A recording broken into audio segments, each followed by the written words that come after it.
Azhar says, some people distort the hadith where the Prophet ﷺ said, if someone started something good and people follow them in that, they will earn reward for that.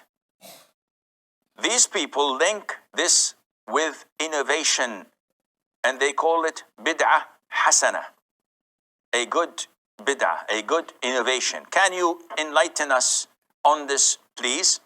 Okay, first of all, we have to set the ground rules. The Prophet ﷺ is the most articulate Arab ever to walk the earth. And he was given the concise of speech.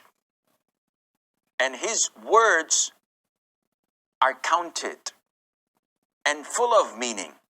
And nothing is said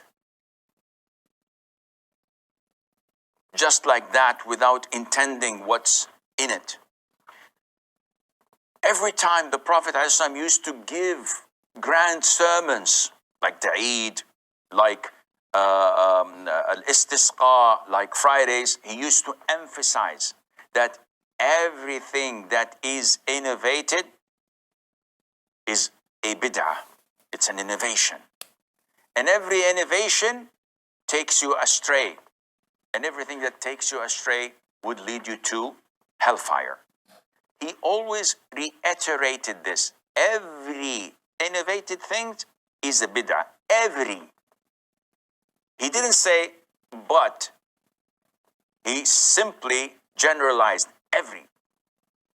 So anything that is related to religion and it's innovated, the Prophet didn't do it as some, he didn't direct us to do it, the companions didn't do it, we know that this is an innovation.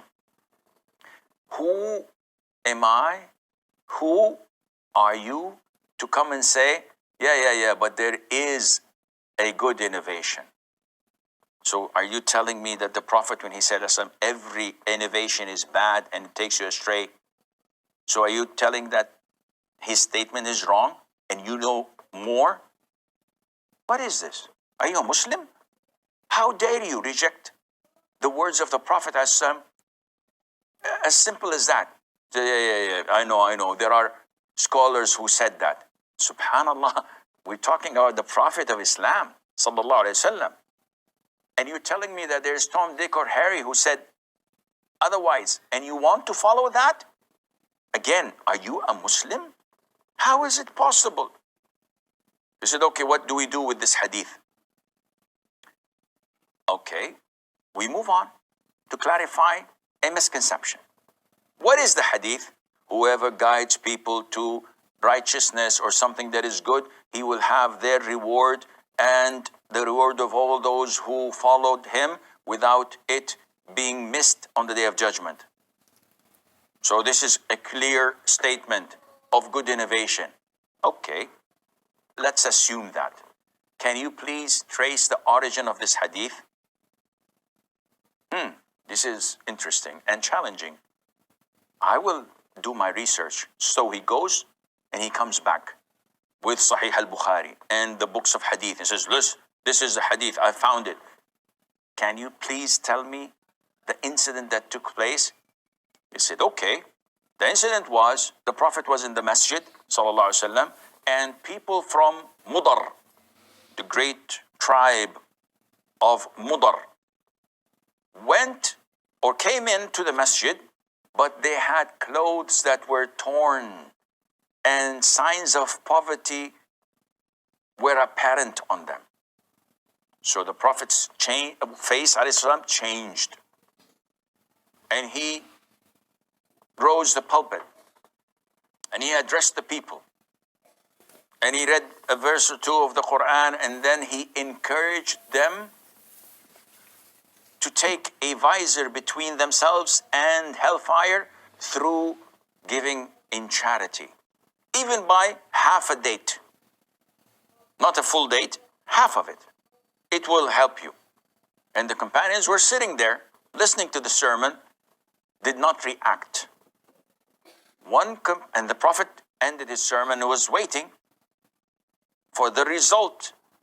So one of the companions rushed out of the masjid, came back with a big bag, almost unable to carry it because of its heaviness, and placed it in front of the Prophet ﷺ. So it was full of clothes, charity, food, etc. And the moment companions saw this action, they immediately rushed out and came back with whatever they could carry, and they piled a big pile in front of the Prophet ﷺ in the masjid. And the Prophet's face changed and became bright, like the full moon. And he said, and this is what he said, "Man sanna fil Islami sunnatan hasana."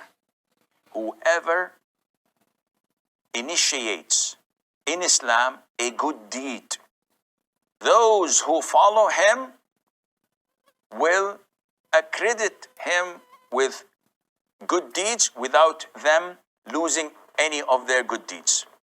So he will take like a rain check, because he's the one who started it and the people followed suit. Now, this hadith is a clear indication that there was no bid'ah involved. One, the Prophet is the one who encouraged them, sallallahu alayhi wasallam, to donate and give in charity. Two, the companion did what the Prophet asked him to do. Did he invent something new in the religion? Nope. Did he innovate a new prayer, a new form of dhikr? Nope. What did he do? He gave in charity. Is giving in charity mentioned in the Quran? Yes. Is it mentioned in the Sunnah? Yes. Did the Prophet order it? Yes. Allahumma salli wa sallim ala Muhammad. Then do, with all due respect, when you come and say throwing a mawlid for the Prophet ﷺ is a good bid'ah, a good innovation, and I say, okay, did the Prophet ever do such a thing? Nope. Did the companions ever do such a thing? Nope. Did the tabi'een ever do such a thing? Nope. But still it's a good innovation, subhanallah. You will have all the sins of those following you if you innovate something in Islam. Now remember that innovation deals with rituals, with forms of worship. It doesn't deal with wearing a watch or using a PDA or riding a car or flying in an airplane. These are normal things that have nothing to do with rituals and forms of worship. But when you come and say, well, after the prayer is over, it is recommended that you put your hand over your head and read dua. Or after saying the adhkar, you open your shirt and you blow inside of your shirt. Or after Fajr prayer is concluded and you do your adhkar and you're about to leave, it's good to offer a separate prostration to thank Allah. All of these are bid'ah, innovation. And how many people would follow you? You will get accredited with their sins without them losing any of their sins. You will come on the day of judgment and find, whoa, what the heck? What is this? I didn't do all of these. Yes, you did. You guided them, or rephrasing it, you misguided them. So this is a serious issue that we should really be careful not to fall into, and Allah knows best.